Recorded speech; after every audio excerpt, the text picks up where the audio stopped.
Alright, let's see. Everything should be good. Gonna mute my audio. We're gonna be solo shoutcasting this puppy. They forgot spectator slots for this one, so I'm gonna literally spawn in and kill myself, and hopefully that'll achieve the same effect. And if it doesn't, well, we'll just see what happens.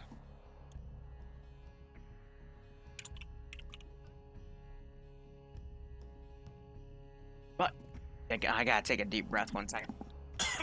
You know when you're drinking water and then it goes down the wrong hole, and then you end up choking on nothing but a sip? It's kind of silly. But anyway, let's see. We have a briefing channel here. We actually get to see a unique perspective. All of the gear that I am going to allegedly have, even though I'm going to kill myself first thing. But this is the potential enemy operation area.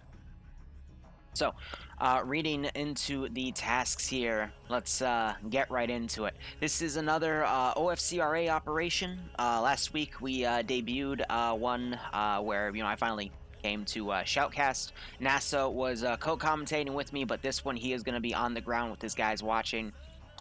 Playing with them, I believe, on the UK side. So this is a UK versus Taliban objective. There is a key crossroad that needs to be held by either side, and whoever controls it will be able to control the neutral objective. Now, UK forces have 2 additional objectives. One is to eliminate basically OPFOR ground command, also known as the quote-unquote warlord, as well as near squad wipe, or I guess platoon wipe the entire enemy force, get them to 5 remaining units or below. Now, Taliban side, aka OPFOR, they have 2 unique objectives as well, which are in the opposite of the UK forces side: keep the warlord alive and get the UK forces knocked down to 5 units or below. So, we see some special rules in here. First off, Warlord has to stay inside the cave, which they're thinking is right there in that one purple zone. Blue 4 must put Warlord corpse in a body bag and move it out of the cave. And if the Warlord is still inside the cave, dead or alive, Red 4 earns the point. So basically, they have to, UK has to actually move the body physically out, get that out of the cave, loaded up into a Vic, and probably brought back to base. Otherwise, they will not get the points because they have to, PID the body at the end of that. So, with I'm gonna actually look at the brief real quick. Look at the squad roster. It looks like riflemen are not given body bags by default, so it's gonna be up to the medics to probably get that body bag here. But you have the 3 objectives here for Blue 4. I took a Blue 4 slot to come in because there was no spectator slot, so I'm just going to kill myself during safe start. And we'll get right into the spectator stuff. But we're already seeing a little bit of Blue 4's plan here, which is a nice, unique perspective. Possibly some wide flanks that are going to be done in this AO. This AO recently was in a Friday night fight holding this entire sector, so we know that this is a massive valleyway here. And it looks like they're marking right here where the different groups of this team are going to come in, because it's about 3 squads versus 3 squads with command elements, so about 60 players on each side. You can actually see that right here. If not 60, a little below. But I am very curious to see how this one goes. I know last week's operation was filled with a lot of crazy tactics utilized, as well as some very down-to-the-wire moments that let OPFOR win that one match. So I'll be curious to see what happens here, how Blue 4 tries to assault the Warlord, and how OPFOR defends both the Warlord and the Crossroads, since from the looks of this, OPFOR is going to spawn a lot closer to the position than Blue 4, so it's a classic attack defense, but with a little bit of a twist. So, chat, how are you doing? I won't have us make predictions just yet, but I know based off of this terrain, up here is a massive kill zone, up here is a massive kill zone. They got a little bit of cover though, but with the OPFOR guys having control of these taller mountains, they should be able to see any push coming that isn't down this little forested area to conceal it.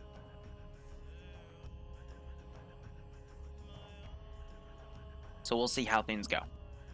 Otherwise, guys, for those of you that are in the lawn haul with me today, this is the first stream of 4 I have planned. This is going to be the PvP operation that we get to spectate. Then we're going to do 2 Zeus ops back to back, one for TSB. It's going to be the second phase of that cop building thing we did last week, simply because I could stretch it to another AO because of the sheer size of area that was left behind. And oh god, does it still say Phasmophobia? For me, it says Arma 3, so if it says Phasma, just refresh your page, and I'm sorry if it pinged you for that. Again, Twitch has been having some weird issues with that. But we got Cop Builders Phase 2 for TSB. That's going to be about 5:30 to 7:30. And then from 8 to 9:30, we're going to hopefully do the first stop of that new group I was talking about last week that we decided to push off for because there was a massive breakdown in communication. But that's going to be a small-scale classic where we're going to basically take Chernogorsk and assault the main airport. It's US versus Napa. Multi-life, but if they screw up, it's probably going to cascade down on them. But it is an interesting AO I've pre-built for them. And then we have the TM operation at 10 p.m. EST, which I will be on the ground for to relax, have fun, and hopefully get on a static and go doot. So we'll see how everything goes here. But we're in the planning phase. Looks like another 30 seconds are going here. Kilroy was here. What a nice meme. Back from World War II. And I don't even want to know what the rest of that means. Any other memes hidden around? Nope. All right, there's the operation. And looks like my 2 teammates dropped dead. So I'm going to go ahead and respawn as well. And boom, we are now a spectator. All right. So easy peasy lemon squeezy with that. Let's see. Alt is... Hold on, they've... This is a little different than the spectator I usually know. This isn't usually the case, so hold up. Yeah, so they basically added some more speed for the camera. That is, that's pretty nice. But one thing I'm also noticing, there we go. So now we have their markers. So this'll take me a little bit to get used to here. So yeah, we got it. It's kind of cool. Hold up, we're back in the server.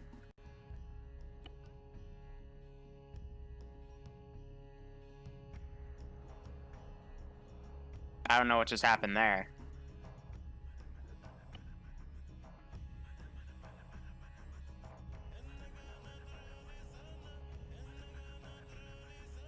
So I don't know why they just restarted the server there. I'm not I don't have anyone with me to clarify. I can go ask NASA real quick.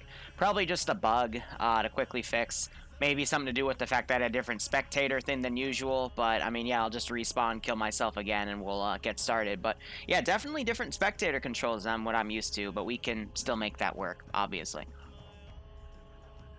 So again, what we saw, UK guys are going to start along this airbase. I didn't get a chance to see where OFCRA guys were, but I'm again assuming that they're going to start in a little custom cave system up in this valley complex here. I am going to be watching the time, because we are going to cut it close for TSB stuff. Hold up, there's a map change.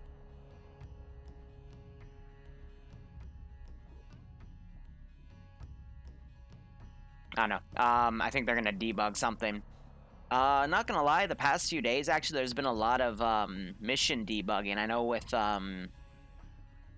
last week's operation, or excuse me, not last week's, yesterday's operation with the 506, there was a bunch of debugging with that. I would assume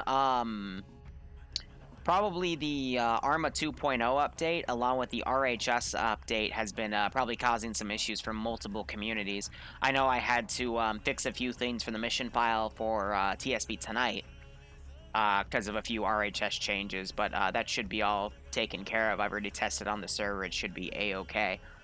I mean, 2.0 just has a lot of you know, little small things and a lot of scripting fixes, but looks like they've got it all fixed up and everyone's just going to reslot and go ahead. But yeah, we're going to be at about 56 players today, and we'll see how that goes.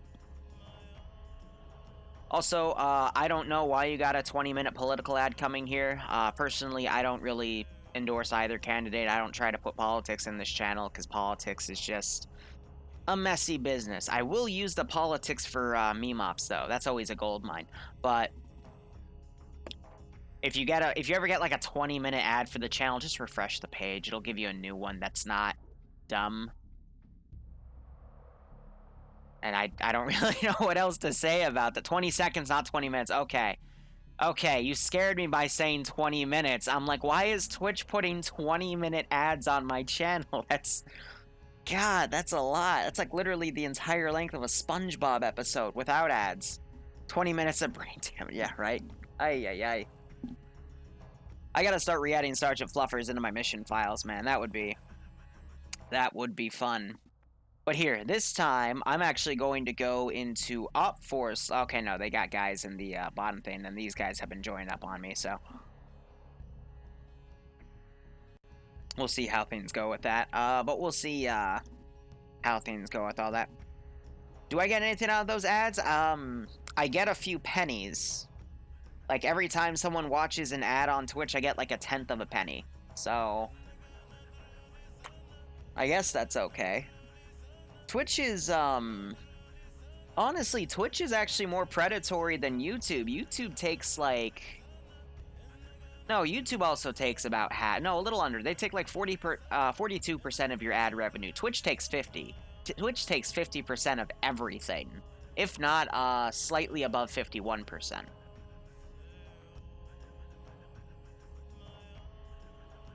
So, like I said, if you ever want to support anyone directly, any content creator, second best way is to do Patreon, but Patreon still takes a chunk. The best way you can support someone is to just directly donate to them. Because then all Twitch takes, all PayPal takes is a very low percentage. Unless you give them $1, then PayPal will take like 40% of that dollar. But if it's over $1, then they will take only about 4 to 5%, if not less. The bigger the donation, the less they take away. Again, it's a really... Everyone mooches off of the content creators, man, but they rely on those content creators to exist so they can make money off the platform. It's funny.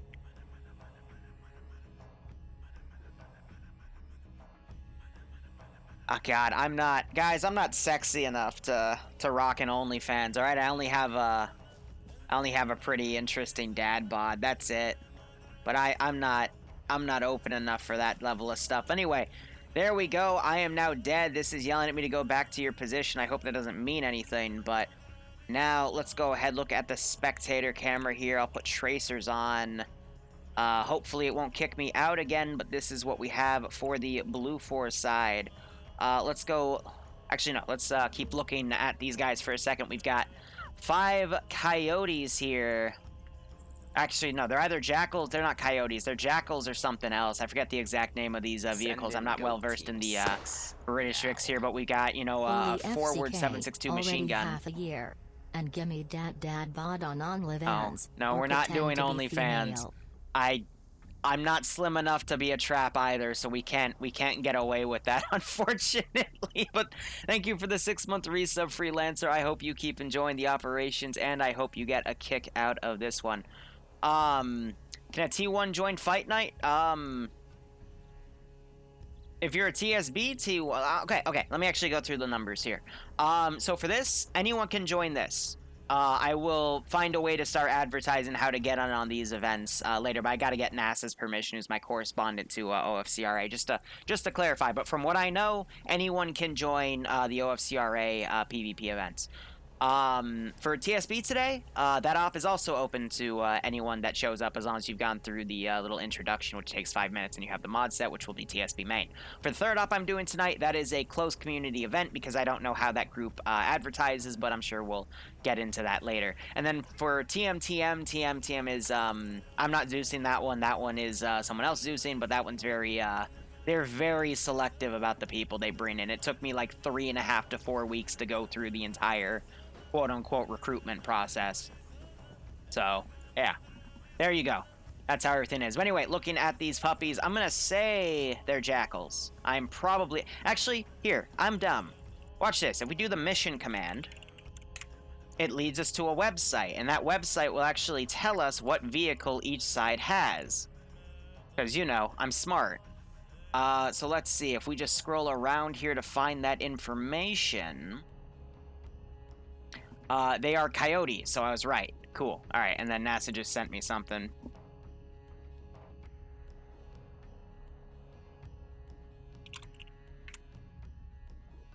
Um...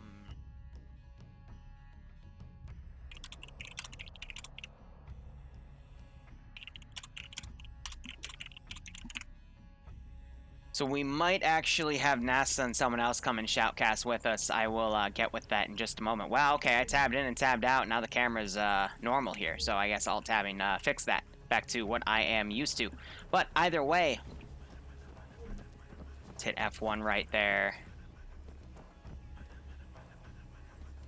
Yeah, so alt, that's okay, so it held that key. That's fine. So, the coyotes here, we've got, again, forward-facing, I believe that's 762. Yep, 762. And then we've got a 50 cal with an, interesting, freaking an ACOG on it. So, these things can actually have a little bit of range, and when I'm looking at these, British forces, it's general 3CB gear with some AT4s, in desert camo, and it looks like the squad leaders are getting the ace KCOG scopes as well, and then a few coyotes here.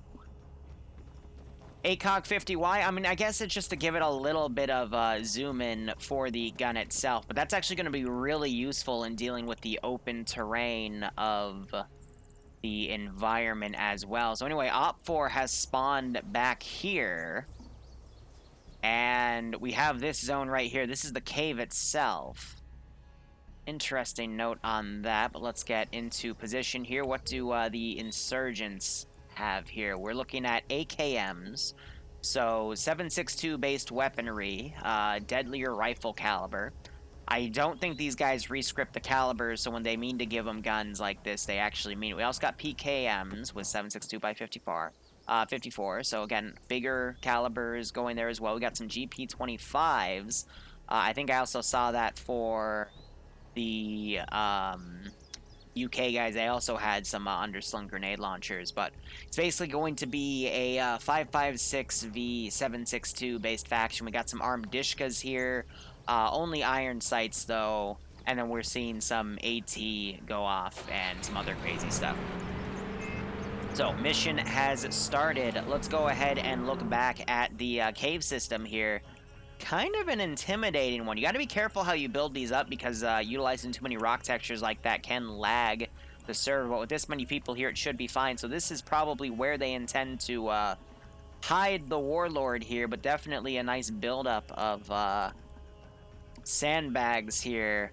But I like how there's a little bit of overlap, so the entrances can kind of, at least this back one, can kind of expose the cover back here. So they have to really do a good job of holding a two-pronged attack. But the Warlord, I mean, he'll be safest either in here, but this will become a grenade trap really easily. In there, maybe hiding partially in the bush right there, but I don't think there's enough to hide at that point specifically. So an interesting cave structure right there. The Warlord is going to be flip for flap, and he's got to basically stay in the, go and stay in the cave for the entire operation. So I'll be curious to see what his defense team looks like. But either way, Op4 are pushing out, and Blue 4 are starting with a massive convoy going to the south here.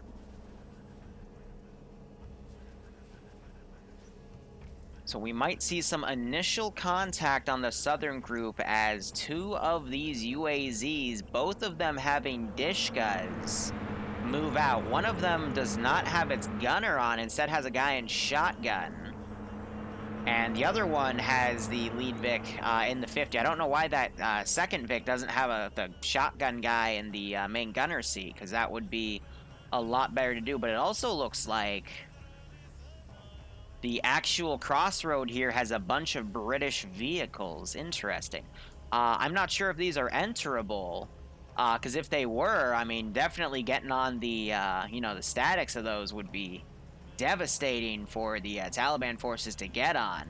But I think these are all just props with their simulations disabled. Otherwise, I believe the Taliban would be a lot more defensive on this spot. But control of the crossroad, this entire sector is a quote-unquote zone. To take the zone away from the enemy team, you have to have 2 more than the defending group there. So let's say the Taliban guys, they put 5 in here. For Blue 4 to capture this zone with those 5 Op 4 guys in the zone, they'd have to bring 7 guys. So naturally, if you start shooting at each other, whichever side that wins the fight and has the more dudes at the end of the day is going to be able to cap that zone.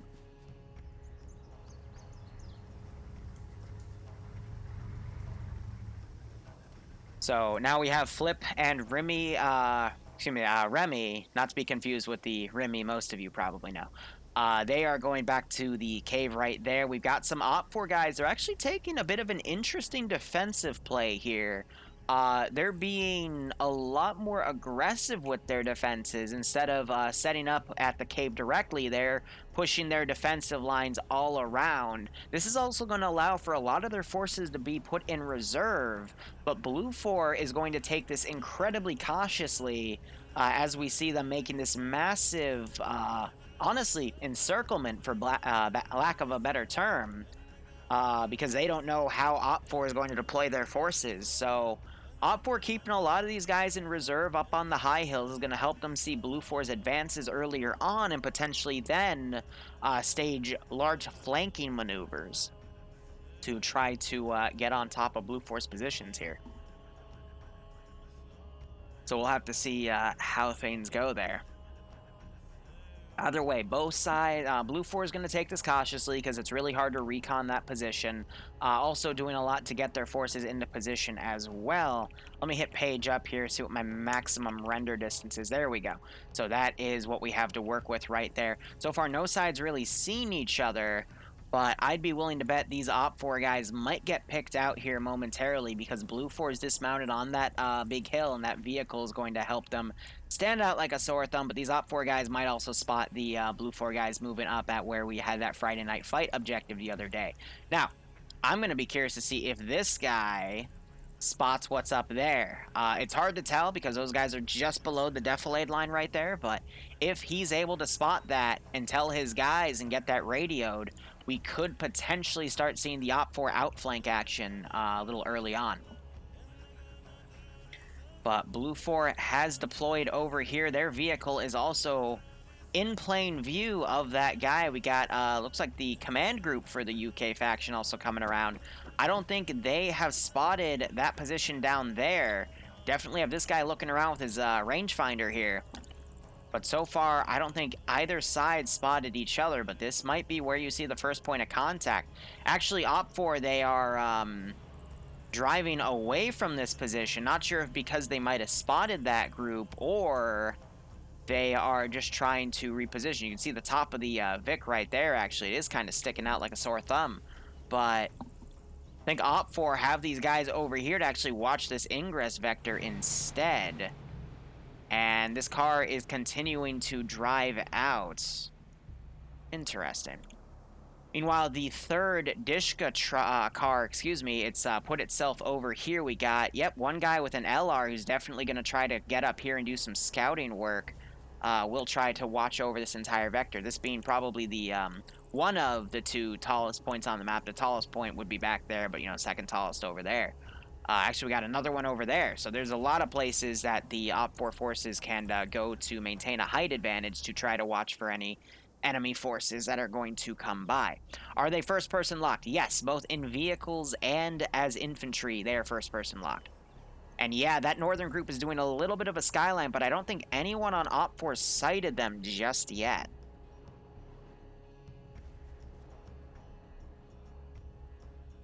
Yeah, so it's getting me a little bit to play with this spectator camera, because it's a little different than the other one I'm used to.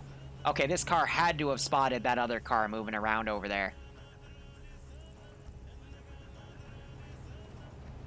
I think they're going to pick up these guys and potentially reposition, but yeah, that car is definitely, it's either lost or it's trying to bait Op 4's fire here to try to give them away. But Blue 4 has done a really good job of deploying its units. And I guess they're just waiting for this group to conduct a recon to try to maneuver itself. Otherwise, this Op 4 group has pulled back. I don't know where it is deploying here, but I think it's just going to stick over here because it's got slightly better cover with the little fortification line here. But it also might be holding in reserve to potentially move. But the problem with that is I'm willing to bet these blue 4 guys have spotted that thing by now.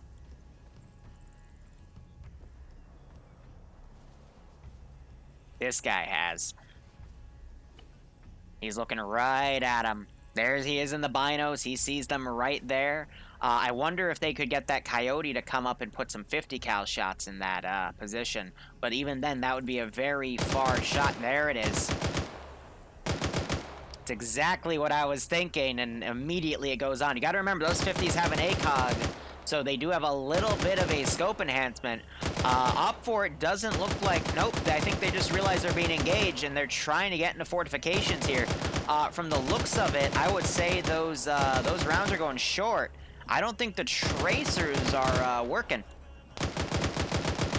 Yeah, so I don't have any tracer effects in the spectator mode. That's a little bit of a shame, but we can still infer where those shots are going. Also, you see me dead in the squad. Because they didn't have any spectator slots, so I had to just get myself killed. Just by a simple respawn button. So these 2 guys are going to stick in the bunker. They're still being fired at. I don't think they have any idea where they're being engaged from. Maybe this guy just spotted them. He's trying to stay low, but he's looking a little bit below that position. As his teammate looks a little more to the right, but he should be able to see that skyline. I'm not sure if... Actually, it's really tough to see, but you can see it. That little dot right there is the vehicle going over. No, actually, it's not. But it's right next to it. That's actually a trench that's formed. So... Even so, I mean, if that trench dug is on the skyline, that's going to bring your attention to that position. But either way, Blue 4 engaging first, in OFCRA position. OFCRA's kind of thrown its guys around. But now I'm curious to see where OFCRA throws its forces here to try to counter that one position.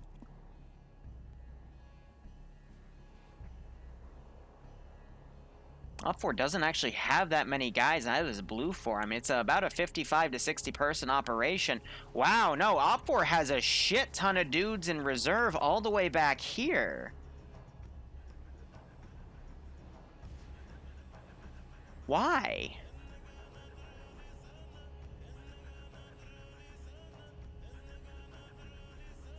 I think the only explanation I can think of is OFCRA was expecting Blue 4 to do a massive flanking maneuver, but I don't...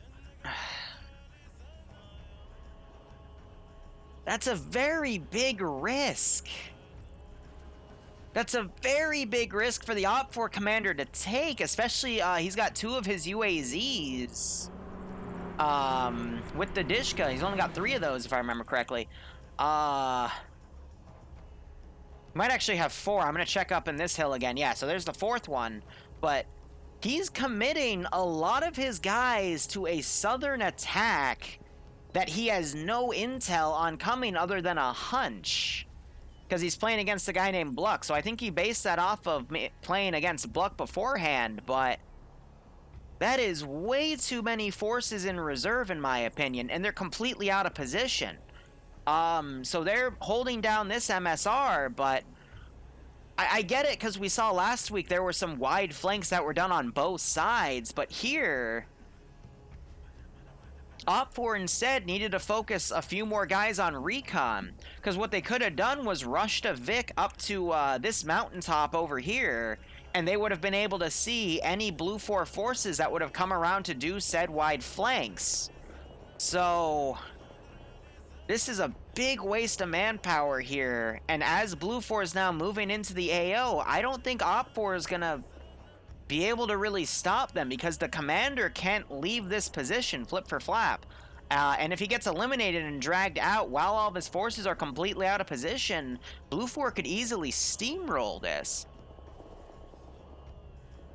So to clarify, I get OFCRA's reasoning, but at the same time, they didn't back it up with the required recon. And it's just a waste, you know? Like, maybe have those forces up here ready to be provided into QRF and have, like, one guy down here to watch this road. That way you'll know. But, just even so, that's a very big waste of manpower to spend on that level of maneuver. And that's assuming they come up this MSR. I mean, with Takistan, there's so many roaming hills and shit that you can actually cut through them and pick some really unorthodox routes to, you know, set your guys up accordingly. Literally, you can weave through these valleys until you get to where you want. But the way to counter that is to have high elevated recon to see them coming, because the vehicles are going to kick up a lot of smoke. But Blue 4 has a more simple plan, and Op 4 overplanned their defenses, and that's going to cause a lot of units to be out of position. Unless Op 4 can rally their force accordingly, it's not going to go too well. So we have a 50 cal back here firing, and it looks like it's firing up at the hill that these Op 4 guys might be on. I mean, it is in sight lines here. None of those shots are being accurate, though. You can only faintly hear those shots coming on, but yeah, they can definitely have eyes on that. I'm wondering if this guy has those sight lines with his binoculars on this Blue 4 vehicle assaulting his position. Now, the issue, or I guess the fallacy, or even better yet, the catch-22 of having the 50 cals with scopes is that these guys might be a little overconfident in what they can hit, because none of those rounds hit this position. He's firing another burst, but if we were to follow him, he is firing right on this group here. And I cannot hear those round impacts. Yeah, they're landing down here. Way short. But it's hard to gauge that distance. So he needs to aim about, I want to say a mil-dot higher, but, you know, just the weird elevation of this firing angle has made it so his bullets are actually really tough to kind of walk on that position. I thought I just heard a little bit of medical dump, but then again, if it was a 50 cal shot, I think I'd see a little more blood from that. But you see Op 4 guys are getting their binos out looking in this direction, so they probably see that large force coming in. And you also have Blue 4 starting to deploy on this one position here. So there's actually NASA down there. He is, again, playing on the ground today with his boys. And they're going to be able to get on this position and capture it. So I'll be curious to see how Op 4 kind of pulls their units back after they realize that Blue 4 is doing a pretty simple plan today. But if Blue 4 can... okay. So if Blue 4 could figure out that Op 4 has their units this badly stagnated, they could easily go on the offensive and start cutting units off. But they're not going to think that, because they're going to think that Op 4 has units in the reserve ready to send to cut them off if they go too aggressive. So this is a good example of the overall fog of war that we have to deal with in these style of operations. If Blue 4 knew that Op 4 was this staged out, I mean, there would easily be a push to the cave system to eliminate the Warlord, then a hold in Nagara to hold that position, the crossroad. Because Op 4 just has so many units way out of position because they basically overcomplicated their plan and sent way too many units along routes that they honestly didn't need to. Those cars could have been kept in reserve closer to the front line over here. That way, if a single scout saw something coming, he'd be able to send it. But you also have the issues of, you know, who has the LRs, who has the range to send, because short-range radios are only good up to a click. So with all of this done, I mean, there's also a lack of Dishka vehicles to be put around, because 3 are committed to the rear over here. If a Dishka were to go up this hill and start firing at Blue 4 as they took the objective, I mean, they could potentially score a kill there. But instead, Blue 4 basically is going to have control of this zone now. And Op 4 doesn't really have the forces to counter. Now, what Blue 4 is doing is they've got the central group taking the zone, and they're going to have this group kind of flank around. We also notice Flip is kind of out of this AO a little bit.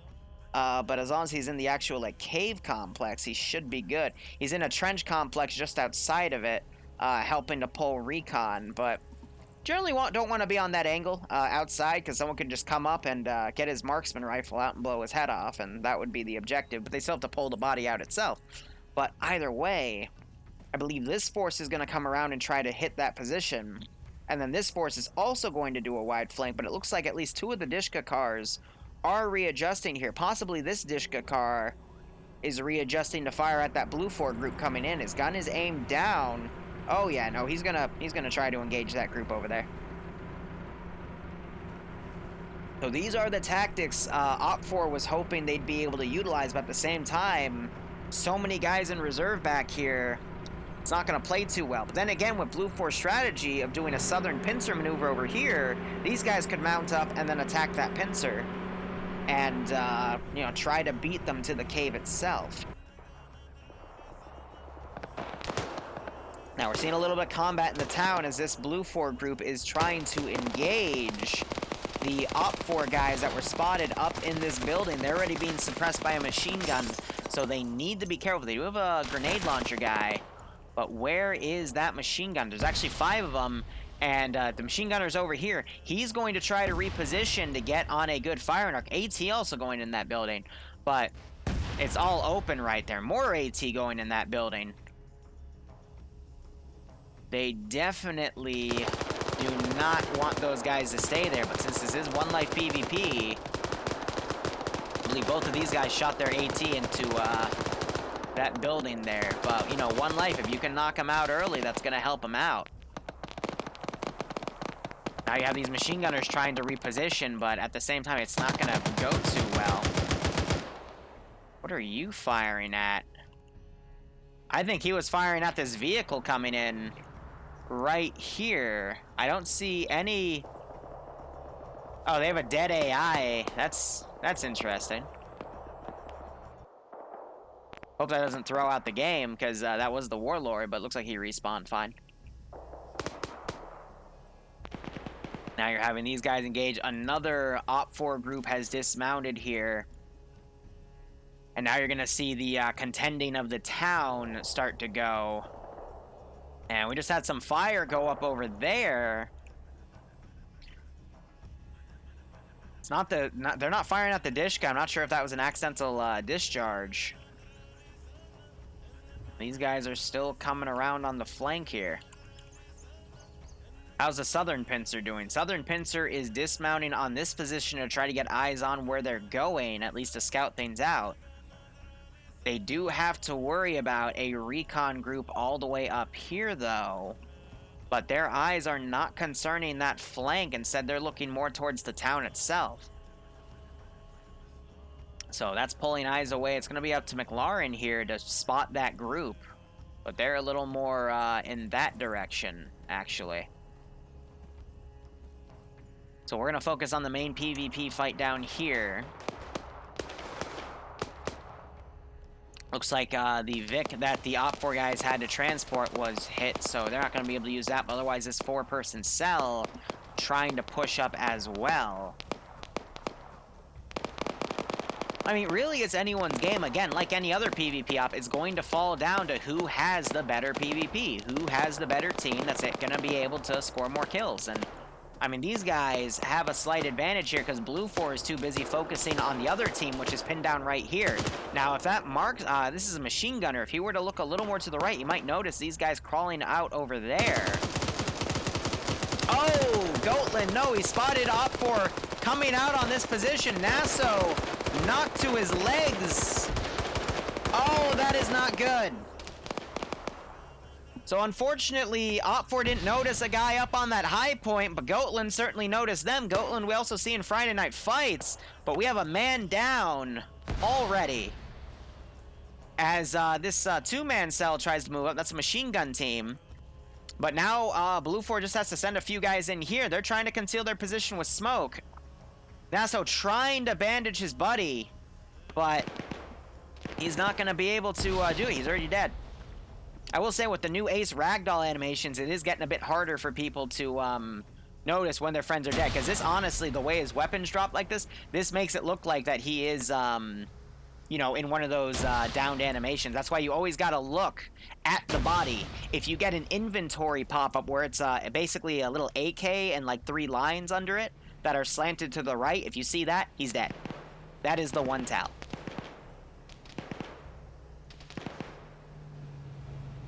So now we have a Vic pulling around with NASA NASA on the gunner, I believe.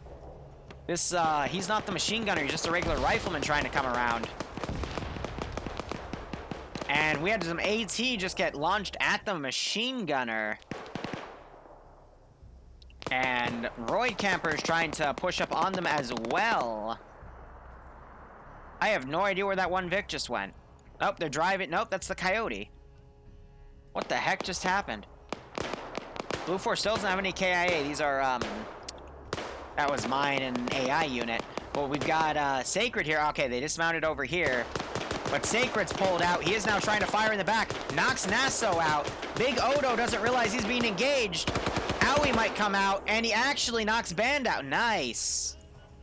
So, Nasso can still be woken up, but I don't think any of them are medics. In my opinion...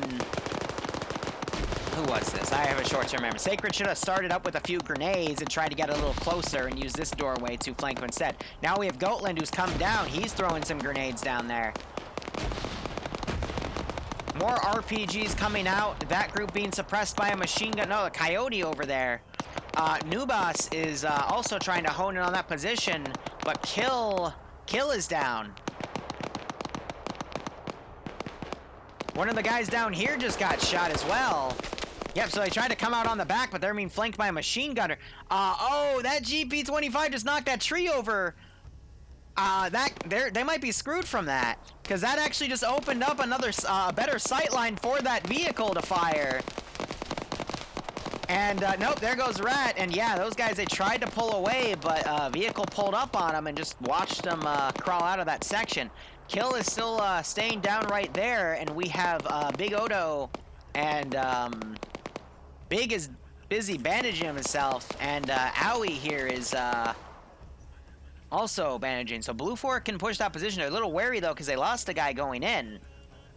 Meanwhile, Blue 4's southern flank is dismounted here, and the northern flank's also dismounted here. It looks like that car is actually pulled away because of how forces are going. Op 4 still, however, has not pulled this southern group over. We're actually seeing these guys are making a route now to come on the southern part of this valley to then come into the camp. So I wonder if that force will join them. But if this group wins the fight, they'll be at a good advantage here. So that guy just got annihilated. And Owie's trying to pull back. That was Odo. So he's trying to do a wide flank. Good call there. You always want to try to outflank your opponents because that can buy you the element of surprise. But he's being hunted by Roid and Goat. And both of them we've seen in Friday Night Fights are both pretty good PvPers when it comes to this urban-style combat.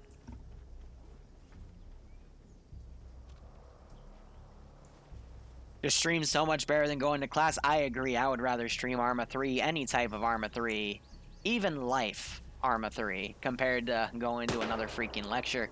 Bowie, he's trying to listen for those footsteps, checking back and forth. Goatland looking out the doorway, but not deciding to go out there. Oh, but he gets picked off by NASA in the back. And NASA was able to knock him down. So yeah, no, Blue 4 maintaining control of this area. Still one guy over here who is doing his best to fire back at the vehicle.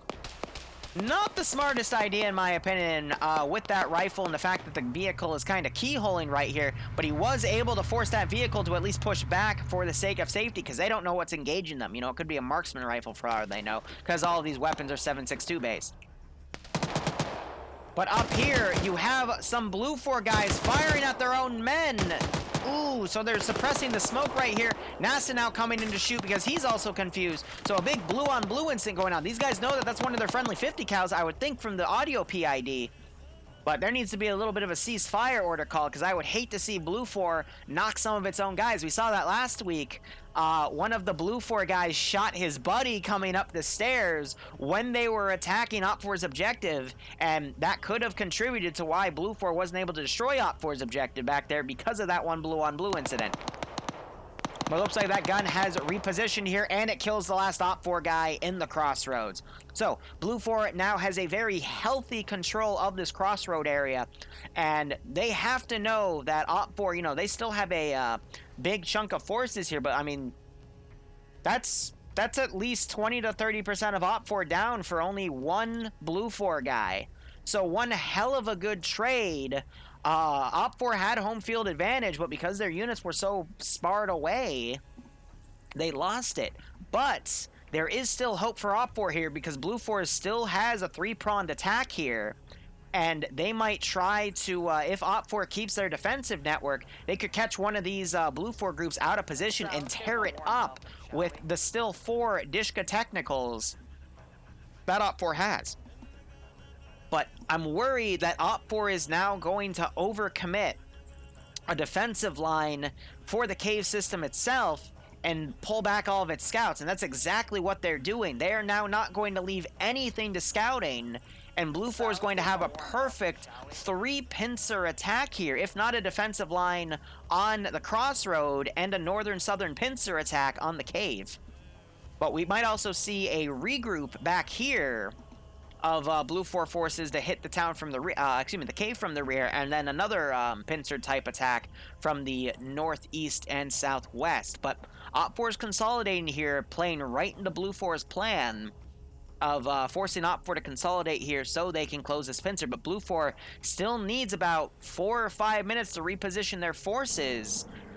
But Op4 is going to probably use that time to just collapse all their forces as well to try to recounter that crossroad, thinking that all of Blue 4's force is making a push right there, which would be a mistake. Keeping 1 or 2 guys up here to at least do recon would be a smart choice, but instead they might just try to hold this valley instead. I think these guys are going to stay on the crossroad. If not, they're going to probably try to remount and attack the Warlord position, but they have time. Both sides have time to regroup here, but it's all about who spends what with that time. It looks like Op4 is actually perceiving the pincer attack. And they still have a lot of guys set up for defenses back here. But if these 2 pincers go poorly, you're going to see units from this defensive line just come down and hit the cave from the known direction. So, really risky, but it can still play out for Op4 if they're quick. Plus, Op4 have all these forces up right here. They'll be able to see Blue 4 move in, so if they need to reposition forces, they'll be able to tell them ahead of time.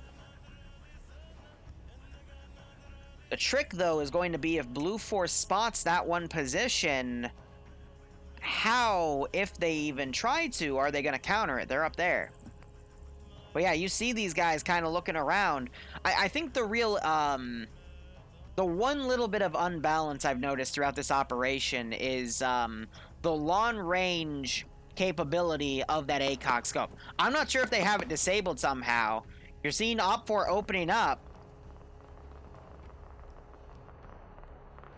I have no idea where those rounds are going because we don't have the tracer script, unfortunately. But they're pulling back now after they did a volley open up, but no new KIAs from what I've seen. I would say to make this a little more balanced, take away that ACOG so that, you know, they don't have the ability to look up in these hills. I don't know how they do it, but I just feel like that this is giving these guys a little bit more of a weapons advantage here so they can engage at longer ranges more accurately. But maybe it is taken away. But otherwise, I mean, this is a beast of a vehicle, you know, 2 machine guns can easily out-suppress a simple Dishko with a 50-round box, because I'm pretty sure both of the boxes in these Vics, 100 cartridge and 200 cartridge. So yeah, 300 rounds versus 50 rounds. I think what Op4 wanted to do instead was try to bait Blue 4 in CQB-style engagements, because what ended up happening was Blue 4 got in here and then baited Op4 into a CQB engagement, and then Goatland was able to pretty much pick off half the team while the other half were caught in a building and basically maneuvered on and killed by a machine gun Vic. Ooh, no one's pulling rear security for that far OPFOR force, and they're about to have a 2-Vic convoy pull up on them. And this is half their vehicle support, which they're using really well right now to do far suppression of Blue 4 forces. They're aiming for that Coyote up there, but this Blue 4 group is going to pull up right on them, but the right side security is not looking right. This is the importance of rear security. Some shots coming in. Oh, man, so that ambush was a little wasted. They got this Vic caught in a reload, but he's firing down. He's aimed that gun up. No, the gun turret got disabled in that initial barrage. AT now goes in. They got the top gunner, but the 7.62 with the 200 round is still able to open up. Explosions going on both sides. But the other Vic has come around on the flank and just annihilated the OPFOR's left side. OPFOR trying to counter by going on the right. We got Mask here trying to do some immediate bandaging. He honestly should just throw a tourniquet on and keep fighting. But OPFOR can immediately outflank Blue 4's push over here. But Blue 4, I thought, was crawling to the left to get some eyes. But OPFOR could close the gap right here on this flank, catch these two Blue 4 guys out of position. That's exactly what Zicky's gonna do. Knocking Locke down on the ground, but Locke gets headshotted. And now we got Shadow trying to crawl through the smoke right here.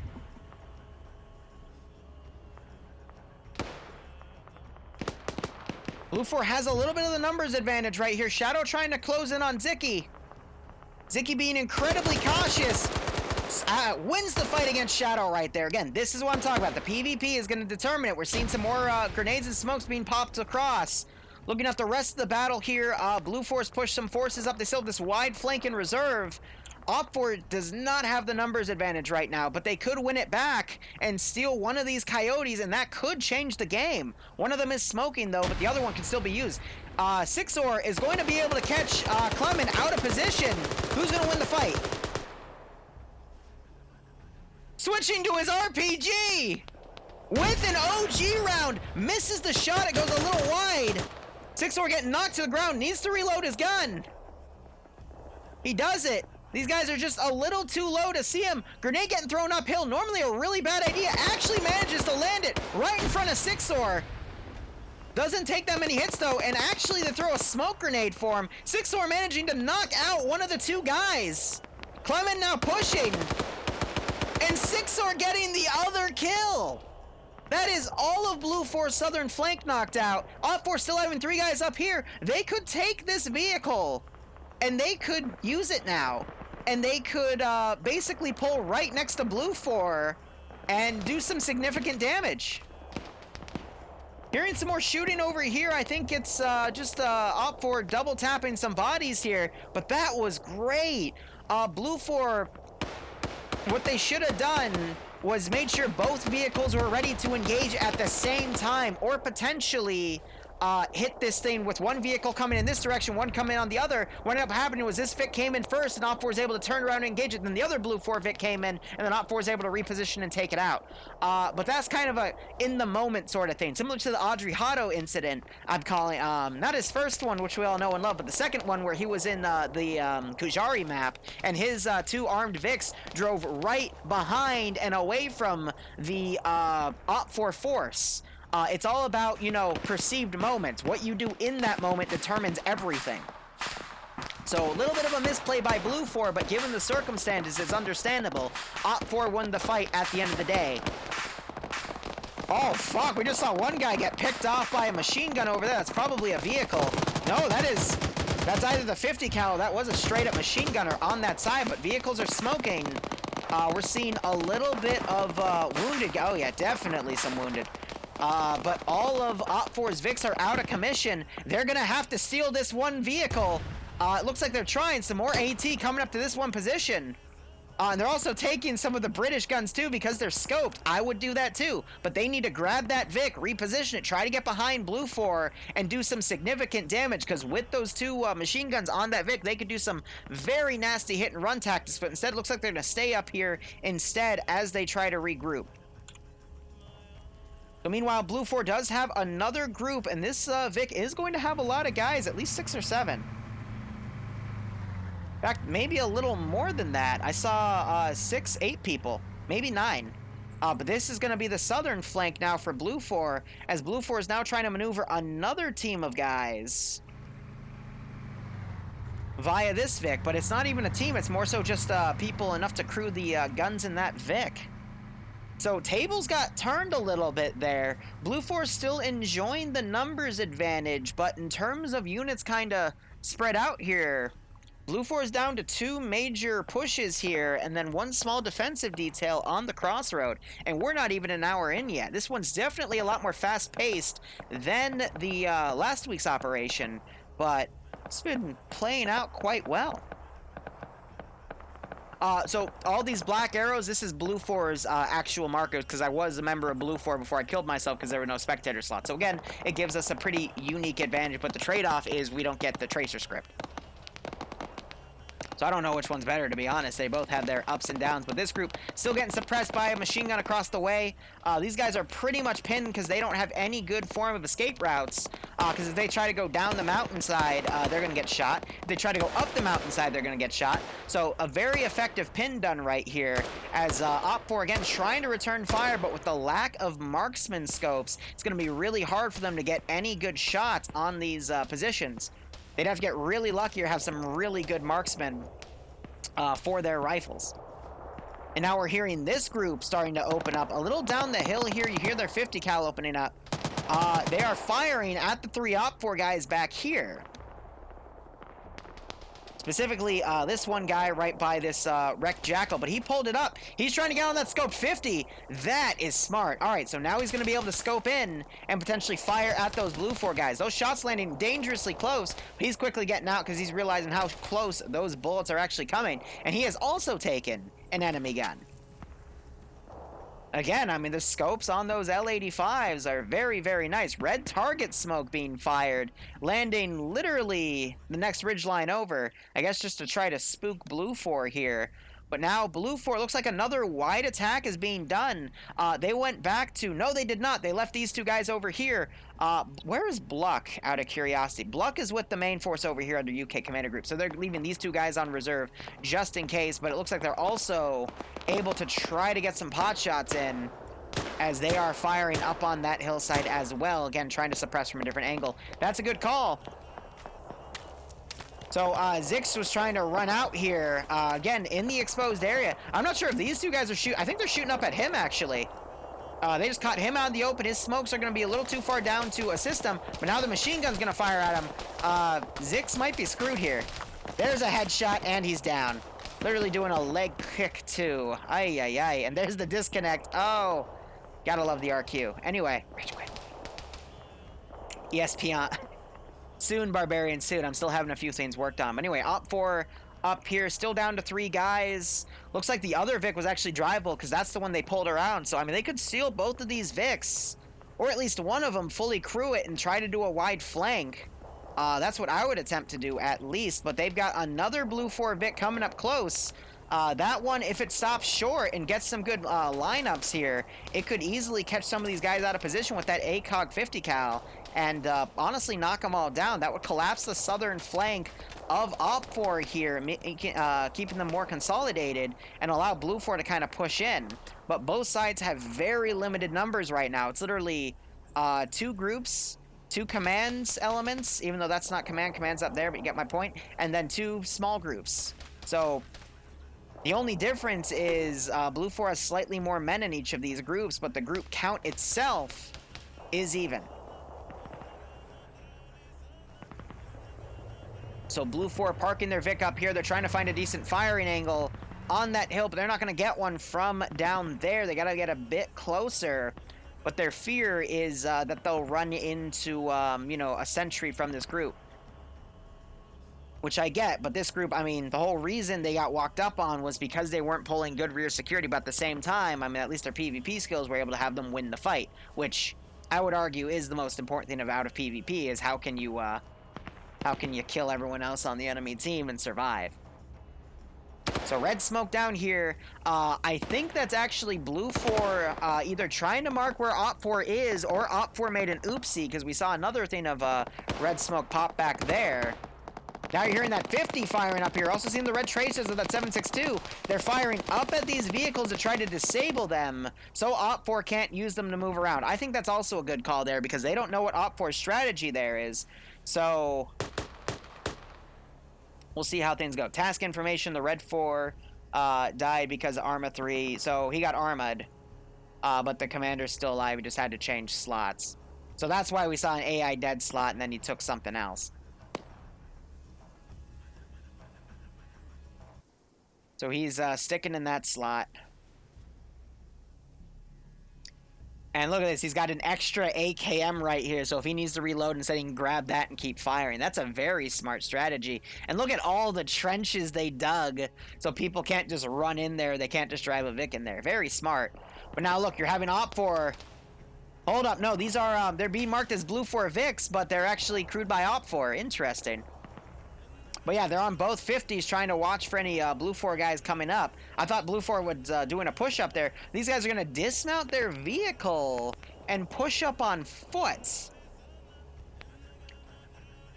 I think that's a mistake. I would rather have both people in those two guns, and I would just use the mobility of the Vic to try to pull around it.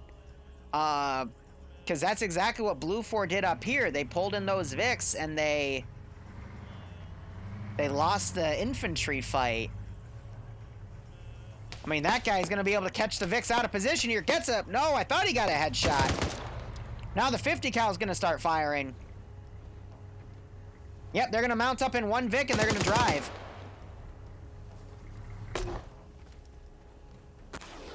Something popping some of its smoke defenses. Good call right there. It's a full 360 smoke cover too. Jeez. Yeah, no. Wow, that's amazing. That's going to let PHK right here get a little bit closer. He does have a GL. He could disable those Vics. He's fine. He's got a perfect firing line on that dude with the 50. I think just got a kill on the driver. In my opinion, he should have aimed for the gunner first because that's really risky. Because if he just got it with the first headshot, he would have been fine. But, I mean, he needs to now fire GLs into that Vic. There we go. Knocks the gunner out as well. That leaves MK over here. More grenadier rounds going in. We're seeing one of these guys firing a smoke grenade on himself. Not the smartest idea when you're being GL'd because he's just going to see that smoke appear and go, oh, they're still alive, and keep firing grenadier rounds down there. But PHK with the really good idea here. Maester in a bit of a bind. We got more Blue 4 guys coming up. It's just down to 2 because one of them got killed. That's unfortunate. Blue 4, meanwhile, they've pulled forces back. NASA now, I guess, going to lead a charge as Bluck, the Blue 4 command, stays up there. I think they're trying to wait and see how this southern attack goes before they move on. Another grenade going off right behind Maester. He has to be critically wounded by now, as PHK is doing a very wide attack here, trying to fire OPFOR from a different angle. It's a good call. Maester, unfortunately, his buddy bled out. That grenade probably killed him, and he's going to now focus on bandaging himself. So PHK is going to come up. Maester might hear his footsteps coming, though, and he does have a little bit of concealment here. That smoke's gone away, and he's looking the opposite direction. PHK is going to catch him in the back. Oh!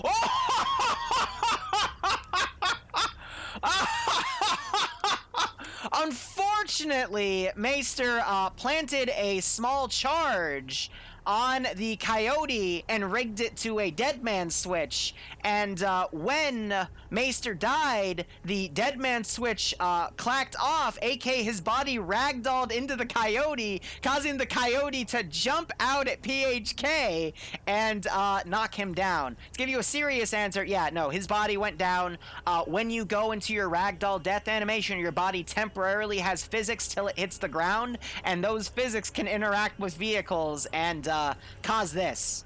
So, yeah, if I was PHK, I'd be screaming at my keyboard right now, and my monitor, everything would be getting yelled at. But hopefully Sky Online can go up and bandage PHK up. But wow, oh wow, what a play right there. I don't think I've ever seen that happen in PvP, so, whew, I'm glad we caught that one, because that's a good highlight there.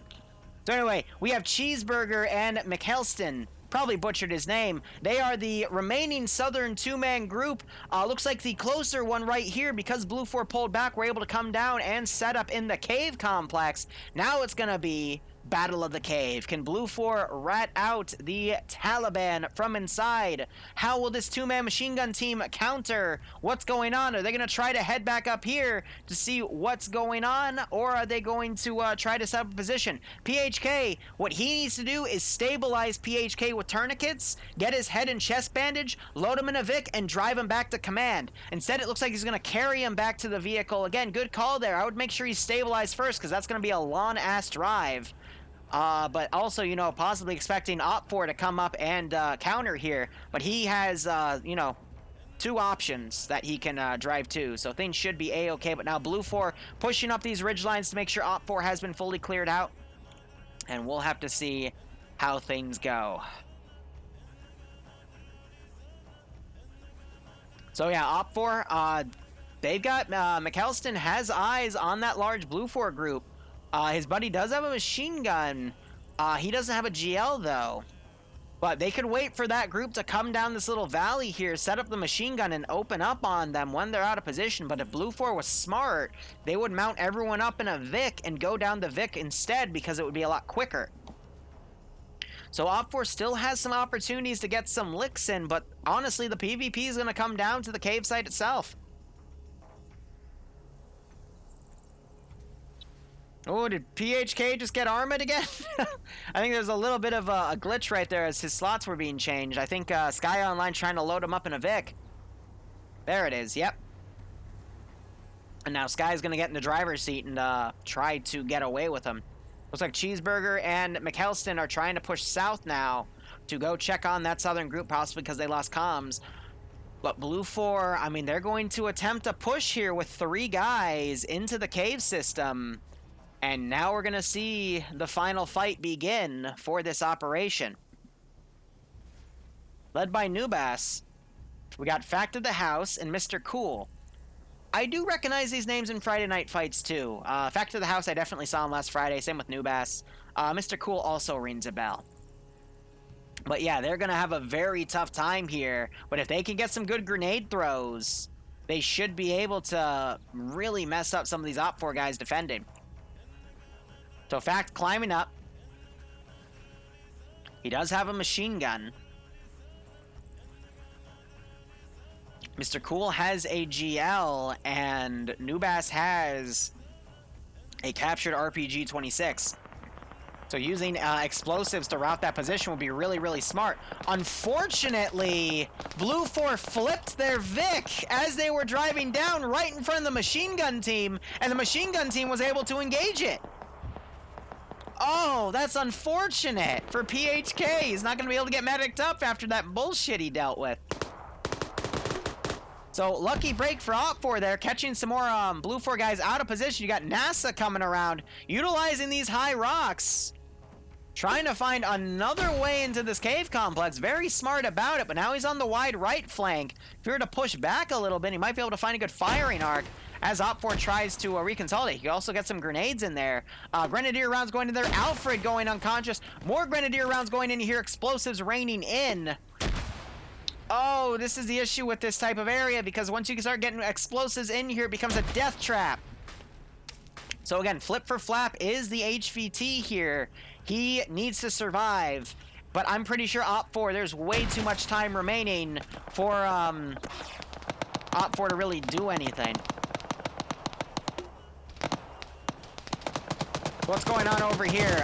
The vehicles come down because those two guys, they were busy engaging this vehicle. They're now out of position to stop this Blue 4 offensive on this side. Now Blue 4 has the numbers advantage to push in. OPFOR down to 1, 2, 3, 4, 5, 6, 7 guys defending because Alfred is not waking back up. And Blue 4's pushing with at least a dozen guys on both sides. Royd and Goatland joining in, 2 really good PvPers. Remy here is trying to catch a firing arc here. He notices Goatland coming up. Honestly, Remy needs to use that AT on the doorway to get some free shots in. Smoke grenade going in. They're going to try to get a lot of concealment smoke going in to try to obscure the OPFOR's lines. Remy here getting hit by some GL shrapnel, catching Gauntlet out of position. Gauntlet, however, getting a lucky headshot from that machine gun, and they trade, which is still not good for OPFOR because they don't have the numbers advantage. So if Blue 4 can come in and make those even trades, OPFOR is not going to stand a good chance, but it looks like Blue 4 is actually pulled away from this entrance, trying to see if that other entrance is any good. So NASA trying to go up and friendly wiggle, and more grenade rounds are being popped in.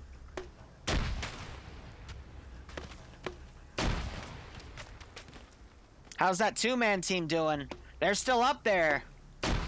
And they're being hunted by another Vic, but that is not the important fight right here. Unfortunately, Fleshy and Rick Hunt are both down from the spamming of Grenadier rounds on the high ground here to pop over that trench line. We are down to 2 defenders. No, we got 4 defenders. Okay, more AT coming in here. 4 defenders left. HVT is still alive. Again, Blue 4 has to get the body and drag it out of the position for it to count. But if all these guys go down, Blue 4 is also going to get the advantage of, whatchamacallit, the supremacy points. So Royd coming up, putting some shots in. Not knocking anyone out. He himself getting hurt. I think he injured a few guys with those Grenadier rounds as well. No, he did kill an OPFOR guy. OPFOR now down to 3 people in the cave, 2 people outside. And I mean, just the sheer amount of Blue 4 guys. This was a pretty cool AO, admittedly.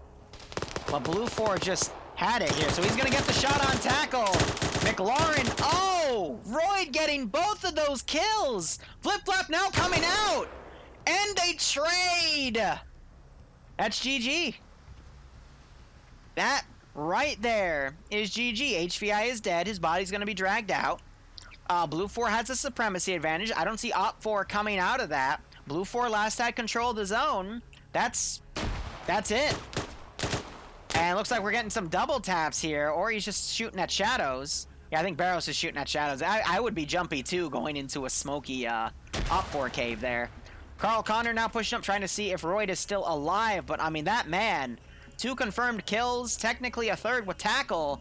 He's just unconscious. There goes tackle. Does he get the kill point? No, he does not. More double taps coming in. And now they just have to identify the Warlord's body because he had to switch slots. I am noticing a little... Oh, there it is. There's the call.